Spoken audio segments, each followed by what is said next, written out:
Hello students, स्वागत है आपका आईसीटी वर्चुअल क्लासेस में। मैं हूं कविता, आपकी बायो टीचर। उम्मीद करती हूँ आप सभी अच्छे होंगे और स्वस्थ होंगे। सो क्लास कंटिन्यू करेंगे अपना चैप्टर, जिसमें हम बात कर रहे हैं बॉडी मूवमेंट्स के बारे में। अभी तक आपने क्या क्या समझा है बॉडी मूवमेंट्स के बारे में? आपने कहा बॉडी मूवमेंट दो चीजों की वजह से होता है। एक हमारा कंकाल तंत्र आता है, दूसरी हमारी मांसपेशी आती है। तो कंकाल तंत्र को आपने अच्छे से समझा है एंड पढ़ा है, ठीक है। हम बात कर रहे थे यहाँ पर इसके बारे में। सबसे पहले तो आप ये देखिए कि आपने स्केलेटल सिस्टम में क्या क्या चीजें समझी हैं। जॉइंट्स के बारे में हमने बात की है, अलग अलग प्रकार के जॉइंट्स आपने पढ़े हैं। इसके बाद हमने बात की थी यहाँ पर एक्सरे की एक टेस्ट होता है, जिसमें आप देखते हैं कि जो बोन है, बोन की स्थिति जो है वो किस प्रकार की है। जब भी कोई चोट आती है बॉडी में, तो देखा जाता है कि ये चोट बोन में आई है या मसल में आई है। अगर ये देखना हो तो इसके लिए क्या होता है, अगर हमें बोन को देखना हो तो एक्सरे हम करवाते हैं यहाँ पर। और एक्सरे में जो अलग अलग बॉडी पार्ट्स होते हैं वो अलग अलग कलर में अपेयर होते हैं। ये चीजें हमने डिस्कस की थी। चलिए, ये चीजें हमने डिस्कस की थी। तो हम बात कर रहे हैं मसल्स के बारे में। मसल्स के बारे में क्या चीजें आपने समझी है अभी तक? हमने कहा सबसे पहले तो हमने यही कहा कि मसल्स और जो बोन होती है वो यहाँ पर मूवमेंट के लिए रिस्पॉन्सिबल होती है, ठीक है। हमने बोन्स को पढ़ लिया है। अब जो मसल्स होती हैं वो हमने कहा अलग अलग प्रकार की होती हैं। जो मांसपेशियां होती हैं वो अलग अलग प्रकार की होती हैं। कुछ मांसपेशियां आपकी हड्डियों से जुड़ी हुई होती हैं, जो कि गति में सहायक होती हैं, ठीक है, जिसे आप स्केलेटल मसल्स भी कहते हैं। कुछ जो मांसपेशियां होती हैं वो आपके हृदय यानी कि आपके हार्ट को बनाती हैं, जिसे आप कार्डियक मसल्स कहते हैं। और कुछ मांसपेशियां जो होती हैं, कुछ मसल जो होती हैं आपके सॉफ्ट ऑर्गन को, जो आपके कोमल अंग होते हैं, जो आपके आंतरिक अंग होते हैं, उन्हें कवर करती हैं। तो इस प्रकार से आपके पास क्या आ गए हैं, तीन प्रकार के मसल्स आए हैं। कौन कौन सी वो हमारे पास आई है? स्केलेटल मसल्स जो आप यहाँ पर पढ़ेंगे, कार्डियक मसल्स जो आपके हार्ट में होती है, स्मूथ मसल जो आपके कोमल अंगों को कवर करती है, ठीक है। हम यहाँ पर क्योंकि मूवमेंट के बारे में बात कर रहे हैं, तो हम बात करेंगे यहाँ पर स्केलेटल मसल्स के बारे में। ऐसी मसल्स जो आपकी हड्डियों से जुड़ी हुई होती हैं। अब हमने कहा मसल्स हड्डियों से कैसे जुड़ी हुई होती हैं। जो यहाँ पर मांसपेशियां होती हैं, जैसे एक मांसपेशियां,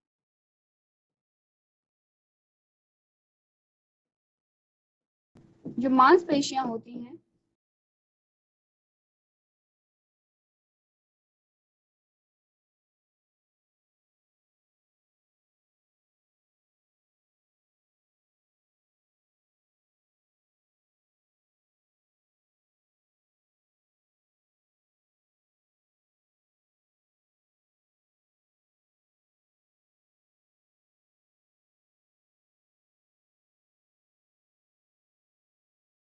हमने कहा यहाँ पर आप इस वाली मांसपेशी को देखेंगे तो आप देखेंगे ये जो मांसपेशी है ये यहाँ तक अटैच्ड है, ठीक है, इस प्रकार से। यानी कि ये जो मांसपेशी है वो यहाँ पर इस बोन से भी अटैच्ड है।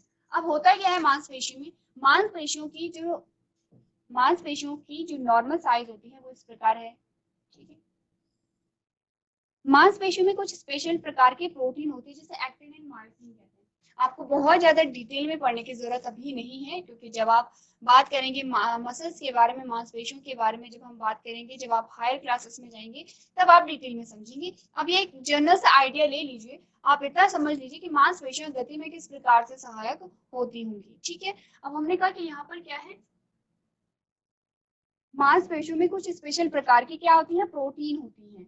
और ये जो प्रोटीन होती है ये इस प्रकार से अरेंज है।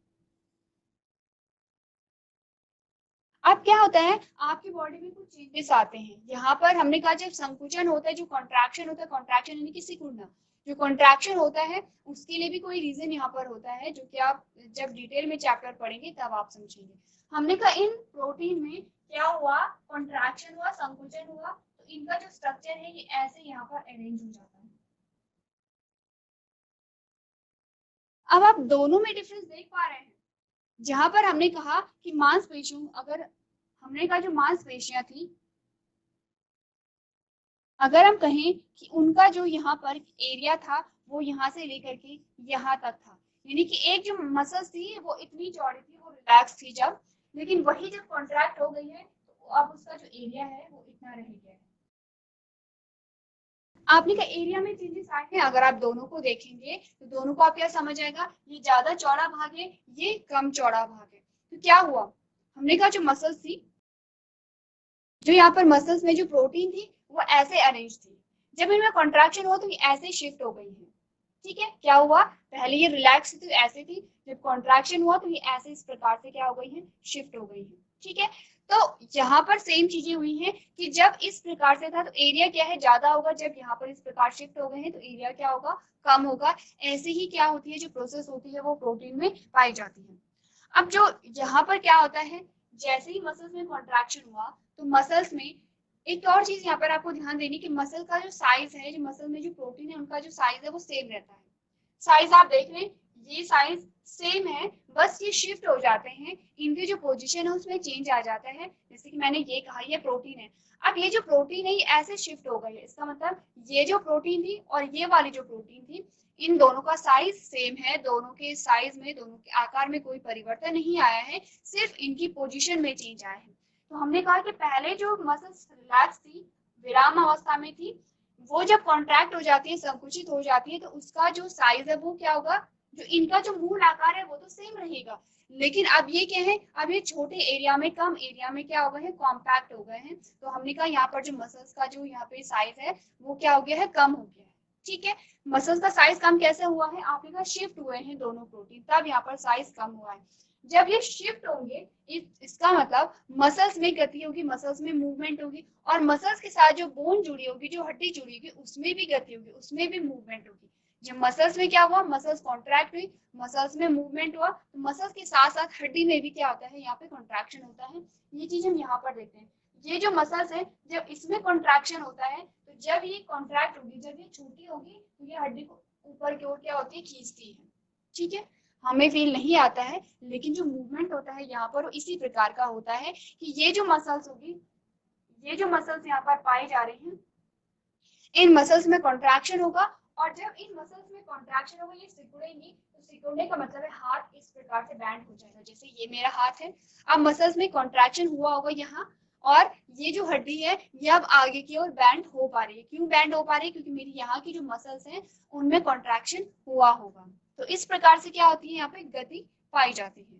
ठीक है, क्लियर है यहाँ पर कि जो मसल्स होती है वो उसमें किस प्रकार से गति होती है। जैसे कि आपको यहाँ पर क्या बताते हैं, ये रिलैक्स है, ये जो मसल्स है ये रिलैक्स है, रिलैक्स है तो आपका हाथ इस प्रकार से सीधा है, लेकिन जब मसल्स में कॉन्ट्रैक्शन हुआ तो कॉन्ट्रैक्शन हुआ तो आपकी जो बोन थी वो आगे की ओर खींची। जब मसल में संकुचन हुआ तो आपकी जो बोन थी, जो हड्डी थी, वो आगे की ओर खींच गई है। आपने कहा कॉन्ट्रैक्शन ऑफ मसल, मसल में कॉन्ट्रैक्शन हुआ और आपने अपने हाथ को क्या कर दिया है, फोल्ड कर दिया है।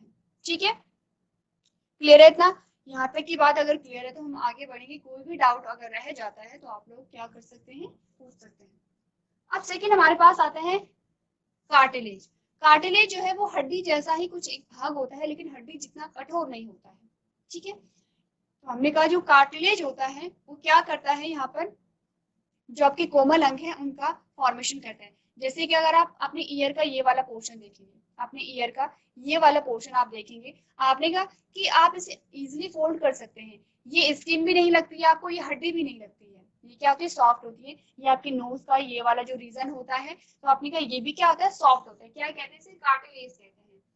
पढ़ लेते हैं कार्टिलेज के बारे में। आपने कहा part of skeleton that is not hard as bone and can be bent is cartilage. आपने कहा कंकाल वह भाग है जो हड्डियों में जितना कठोर, जो हड्डियों जितना कठोर नहीं होता है, और इसे ये क्या हो सकता है, मुड़ सकता है। इसे उपास्थि कहते हैं या कार्टिलेज कहते हैं। They are found in upper part of the ear, the tip of the nose, and at the tip of the long bone. आपने कहा ये कान के ऊपरी भाग में पाए जाते हैं, नाक में पाए जाते हैं, और लंबी हड्डियों की नोक पर पाए जाते हैं, जिसे हम क्या कहते हैं, कार्टिलेज कहते हैं। अब ध्यान से आपको क्या देखना है, हड्डी और कार्टिलेज में क्या है डिफरेंस है। आपने कहा जो हड्डी होती है वो बहुत कठोर होती है, उसे आप मोड़ नहीं सकते हैं। हड्डियां सिर्फ जोड़ों से मुड़ सकती हैं, जहां पे जॉइंट होंगी वहीं से हड्डी बैंड हो सकती है, और इसके अलावा आप हड्डी को बैंड नहीं कर सकते। लेकिन कार्टिलेज क्या है, आपने कहा हड्डी जितना कठोर नहीं होता है, ठीक है, लेकिन त्वचा जितना कोमल भी नहीं होता है। कहाँ कहाँ पर पाया जाता है, इजिली आप यहाँ पर इस प्रकार से जब फोल्ड करते हैं अपने कान को, तो ये क्या है, कार्टिलेज यहाँ पर पाया जाता है। ठीक है, क्लियर है। अब आपके पास इससे रिलेटेड जो क्वेश्चन बनेंगे उसे एक बार देख लेते हैं। सबसे पहला क्वेश्चन जो आपके पास आएगा या आ सकता है,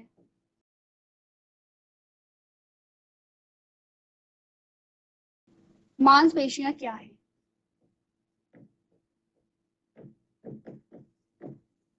मांसपेशियां क्या है? एक प्रकार का ऊतक है, ठीक है।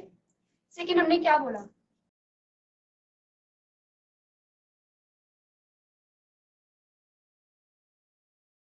मांसपेशियां कितने प्रकार की होती है?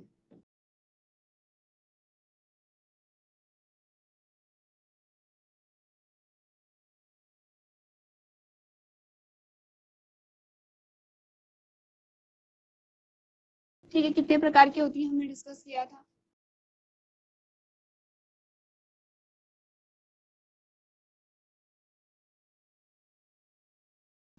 मांसपेशियां हड्डी से कैसे जुड़ी होती हैं? कैसे जुड़ी होती हैं डिस्कस किया था हमने।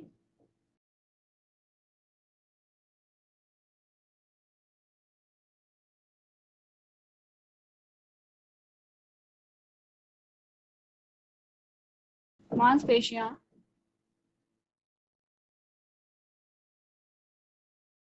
गति में किस प्रकार सहायक है?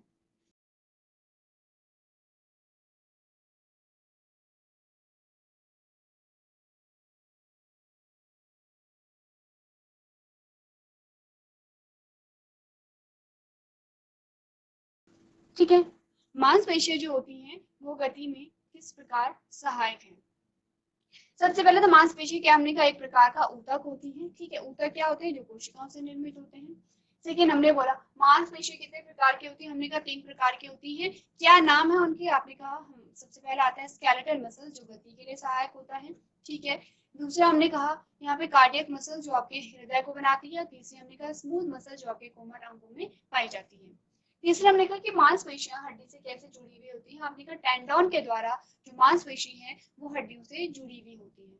मांसपेशियां गति में किस प्रकार सहायक है? आपने कहा मांसपेशियों की जो प्रोटीन होती है उनमें क्या होता है? कंट्रैक्शन होता है और उनकी पोजीशन में क्या आते हैं? चेंजेस आते हैं, उनकी अवस्था में परिवर्तन आते हैं और इस प्रकार से जो मांसपेशी है उसमें संकुचन होगा और यहाँ पर जो हड्डियां होती हैं मांसपेशियों में गति होती है तो इसी प्रकार से जो हड्डी होती है वो मांसपेशी से जो जुड़ी हुई होती है उसमें भी गति पाई जाती है, ठीक है। क्लियर है इतना? तो ये जो क्वेश्चन एक बार आप लोग इन्हें नोट कर लीजिए।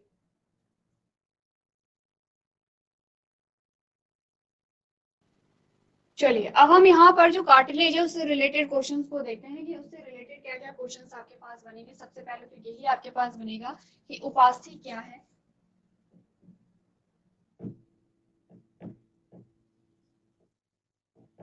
उपास्थि क्या है?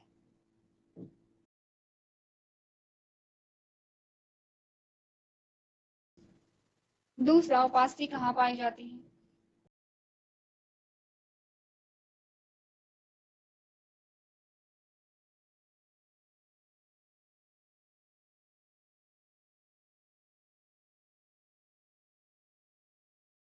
तीसरा क्वेश्चन आ सकता है उपास्थि हड्डी से किस प्रकार से भिन्न है?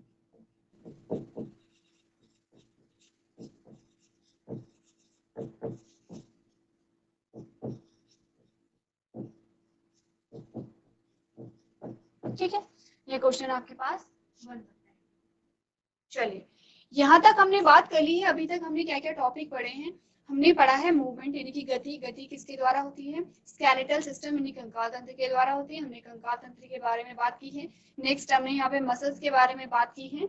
अब हमारे पास नेक्स्ट जो टॉपिक आता है हम बात करेंगे यहाँ पर डेंट्स ऑफ मैमल्स यानी कि जानवरों की जो चाल होती है। गति के बारे में हमने बात की है, ठीक है। और गति में हमने ह्यूमन यानी कि मनुष्य को एग्जाम्पल लिया है।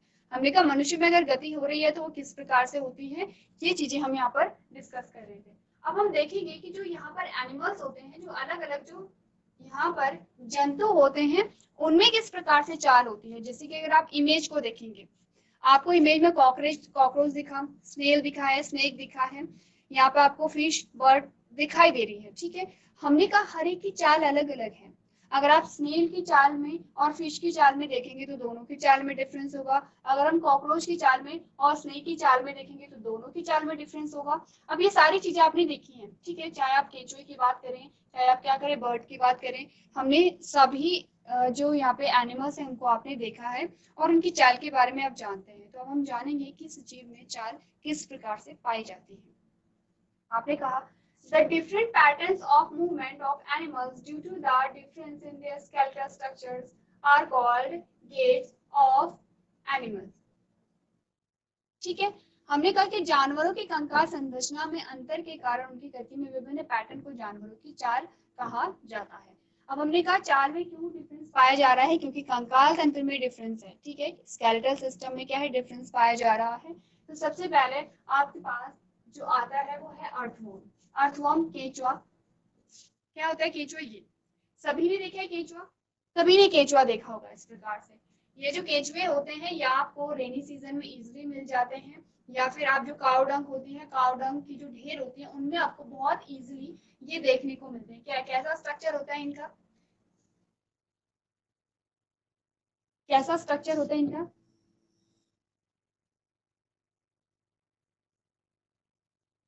ठीक है, और बॉडी कैसे होती है, सेगमेंटेड, इस प्रकार से जैसे कि आपको इमेज में दिख रही है। ऐसे सेगमेंटेड बॉडी होती है, ठीक है। आपने कहा जब ये गति करते हैं तो इनमें इस प्रकार से संकुचन हो जाएगा, और अब जो ये सेगमेंट होंगे बहुत पास पास आ जाते हैं ऐसे। अगर आपने नोटिस नहीं किया है तो आप लोग नोटिस करेंगे कि ये जो सेगमेंट है ये पास पास आ जाएंगे, इसका साइज छोटा हो जाएगा, फिर ये आगे की ओर बढ़ेगा और ये रिलैक्स हो जाएगा और फिर से क्या हो जाएगा, एक्सपेंड यानी फिर से लंबा हो जाएगा और ये सेगमेंट इससे दूर दूर चले जाते हैं। तो इस प्रकार से गति होती है। गति क्या होती है, आपने कहा कि यहाँ पर ये जो आपके पास क्या आता है, अर्थवर्म आता है। अर्थवर्म में आप अलग अलग सेगमेंट देख रहे हैं, यहाँ पर क्लियरली विजिबल है अलग अलग सेगमेंट। हमने कहा ये जो सेगमेंट होते हैं सबसे पहले ये क्या होगा, संकुचित होगा। जब संकुचित होगा तो ये सेगमेंट पास पास यहाँ पर आ जाते हैं, यानी कि इतना केंचुआ था, अब ये कॉन्ट्रैक्ट हुआ तो ये इतना हो गया, सेगमेंट पास पास आ गए हैं। अब इसका जो आगे वाला भाग होगा ये बढ़ता कैसे है, जैसे ये केंचुआ है, ये आगे का भाग है, ये पीछे का भाग है। पहले पीछे का भाग संकुचित होगा, ठीक है। जब ये संकुचित होता है जो इसकी सेगमेंट होंगे, सेगमेंट का मतलब क्या है, जो इसकी बॉडी के खंड होंगे ये पास पास आ जाते हैं। अब क्या होगा, आगे का भाग क्या होगा, फिर आगे की ओर बढ़ेगा, यानी कि वो क्या होगा, विस्तृत हो जाएगा और फिर से जो सेगमेंट है ये एक दूसरे से थोड़ा दूर दूर हो जाएंगे। इसी प्रकार से ये क्या करता है, गति करता है। पहले पीछे के भाग में गति होगी, फिर आगे के भाग में, फिर पीछे के भाग में, फिर आगे के भाग में। आपने ये चीजें नोटिस की भी होंगी। तो पढ़ लेते हैं यहाँ पर अर्थवर्म के बारे में। आपने कहा The earthworm does not have any internal skeleton। आपने कहा कि केंचुए में कोई आंतरिक कंकाल नहीं होता है, ठीक है, जैसे हम में क्या होते हैं। अच्छा, कंकाल, आंतरिक कंकाल से आपको एक और चीज ध्यान रखनी है कि जो कंकाल तंत्र होता है वो दो प्रकार का होता है। कौन कौन सा, आपने कहा इंटरनल स्केलेटन और एक्सटर्नल स्केलेटन, यानी कि आंतरिक कंकाल और बाह्य कंकाल, ठीक है। एक्सोस्केलेटन और एंडोस्केलेटन के नाम से भी इसे जाना जाता है। हमें जो स्केलेटन सिस्टम पाया जाता है इसका मतलब वो हमारी बॉडी के अंदर है और आपको बाहर से नहीं दिखता है। बाहर क्या है, स्किन है, स्किन से कवर है हमारा स्केलेटन सिस्टम। आपने कहा केंचुए में किसी भी प्रकार का आंतरिक कंकाल यहाँ पर नहीं पाया जाता है। The body is made up of many rings jointed end to end, and muscles attached to these rings help to extend and shorten the body। शरीर एक सिरे से दूसरे सिरे तक जुड़े हुए कई छल्लों से बना होता है और इन छल्लों से जुड़ी मांसपेशियां शरीर को फैलाने में और उसे छोटा करने में क्या करती है, मदद करती है। The skin of earthworm also has a large number of tiny bristles that help them get a good grip on ground. आपने कहा कि जो केंचुआ होता है उसकी त्वचा में बड़ी संख्या में छोटे छोटे बाल होते हैं जो उन्हें जमीन से अच्छी पकड़ बनाने में क्या करेंगे, मदद करेंगे। Repeated extension and contraction of the body muscles enable the earthworm to move through the soil। शरीर के पेशियों का बार बार विस्तार और संकोचन केंचुए को मिट्टी में घूमने या मिट्टी में गति करने में मदद करता है। और ये चीजें आपने देखी। इंटरेस्टिंग बात ये है कि आपने देखा है, सभी ने अर्थवर्म या केंचुए को देखा होगा और सभी ने ऐसी गति करते हुए भी देखा होगा, लेकिन आपने ऑब्जर्व नहीं किया होगा, ठीक है। अब आप पढ़ चुके हैं चीजों को, अब आप क्या करेंगे, नोटिस करेंगे। एक बार आप पढ़िए सारे पॉइंट्स को और कॉपी में नोट कीजिए।